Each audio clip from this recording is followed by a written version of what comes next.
Assalamualaikum anak-anakku semua. Gimana kabar kalian hari ini? Semoga sehat selalu ya dan tetap semangat belajar dari rumah. Ketemu lagi dengan Ustadz Didik. Kali ini kita akan belajar IPA, yaitu sumber energi alternatif. Setiap hari kita menggunakan energi untuk kelangsungan hidup kita. Contohnya, menyalakan lampu dengan energi listrik dan menggunakan sepeda motor dengan bahan bakar bensin untuk bepergian. Bensin berasal dari energi konvensional yaitu minyak bumi.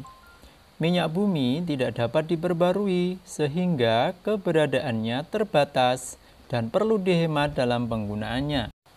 Supaya energi konvensional tidak cepat habis, kita bisa menggunakan energi alternatif.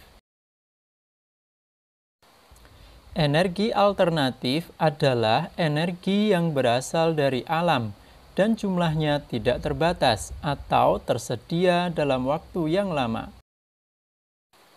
Yang pertama, energi matahari. Sinar matahari dimanfaatkan untuk pembangkit listrik tenaga surya atau PLTS dengan bantuan alat yang disebut panel surya. Yang kedua, energi angin. Angin dimanfaatkan untuk pembangkit listrik tenaga bayu atau PLTB dengan bantuan alat yang disebut kincir angin. Kita perhatikan cara kerja PLTB berikut ini. Baling-baling pada kincir angin akan berputar karena hembusan angin dan memutar generator pada kincir angin, kemudian menghasilkan arus listrik. Arus listrik dari generator diteruskan ke transformator dan gardu listrik untuk menaikkan tegangan listrik yang kemudian disalurkan ke konsumen. Yang ketiga, energi air. Arus air dimanfaatkan untuk pembangkit listrik tenaga air atau PLTA dengan bantuan alat yang disebut kincir air. Cara kerjanya mirip dengan kincir angin.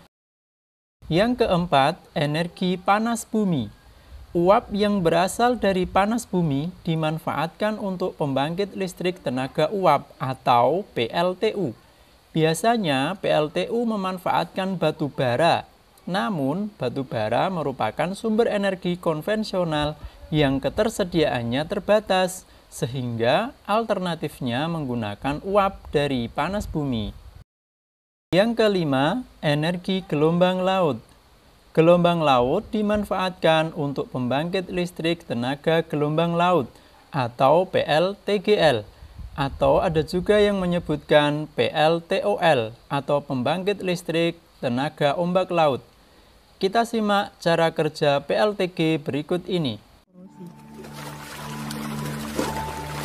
Cara kerja sistem pembangkit listrik tenaga ombak laut dibagi menjadi 3 komponen utama, yaitu pertama, tabung besi berisi udara yang digerakkan oleh gelombang laut untuk memompa hidrolik. Kedua, pompa hidrolik yang bekerja berdasarkan gaya tekan yang memanfaatkan fluida cair untuk menghasilkan energi kinetik. Ketiga, turbin yang mengubah energi kinetik menjadi energi listrik. Pompa hidrolik menghasilkan sebuah tekanan di mana terjadi perubahan atau pemindahan daya lebih besar dari kondisi awal. Fluida pengantar ini dinaikkan tekanannya oleh pembangkit tekanan atau gelombang air laut yang kemudian diteruskan atau disalurkan melalui pipa saluran dan dapat memutar turbin. Energi kinetik tersebut diubah menjadi energi listrik dan selanjutnya listrik tersebut disimpan sebelum dialirkan ke rumah-rumah atau tempat-tempat yang membutuhkan aliran listrik. Yang keenam, bahan bakar bio. Bahan bakar bio merupakan bahan bakar yang berasal dari makhluk hidup, baik hewan maupun tumbuhan.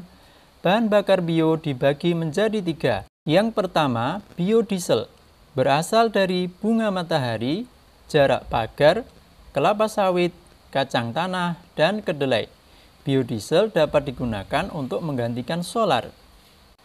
Yang kedua, bioetanol, berasal dari ubi, jagung, sagu, dan singkong. Bioetanol dapat digunakan untuk menggantikan bensin dan solar. Yang ketiga, biogas, berasal dari kotoran hewan. Biogas dapat digunakan untuk menggantikan bahan bakar gas LPG. Kelebihan energi alternatif. Energi alternatif merupakan sumber energi terbarukan, sehingga tidak akan terjadi kelangkaan karena ketersediaannya melimpah.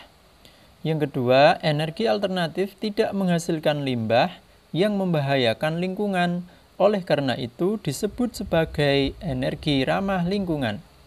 Yang ketiga, merupakan sumber energi gratis, contohnya sinar matahari, angin, dan air. Selain memiliki kelebihan, energi alternatif juga memiliki kekurangan, karena energi alternatif sangat membutuhkan biaya yang besar untuk membangun sarana-prasarana dalam memanfaatkan energi alternatif, misalnya pembuatan PLTA dan PLTU. Kemudian, jumlah energi alternatif dipengaruhi oleh musim, misalnya jumlah air meningkat saat musim penghujan, tetapi akan berkurang saat musim kemarau. Dan yang ketiga, keberadaan energi alternatif belum efisien. Hingga saat ini, pembangkit dari sumber energi alternatif belum bisa dioperasikan secara efisien sebagai pengganti sumber energi konvensional. Alhamdulillah, kita sudah belajar banyak tentang sumber energi alternatif. Sekarang saatnya Ananda mengerjakan tugas yang sudah Ustadz share di Google Classroom. Kerjakan tugasnya ya, dan jangan lupa dikirimkan melalui Google Classroom. Sekian belajar kita hari ini, semoga bermanfaat. Tetap semangat belajar dari rumah, dan jangan lupa selalu jaga iman dan jaga imun. Wassalamualaikum warahmatullahi wabarakatuh. Ayo kita bernyanyi bersama Tido and Friends.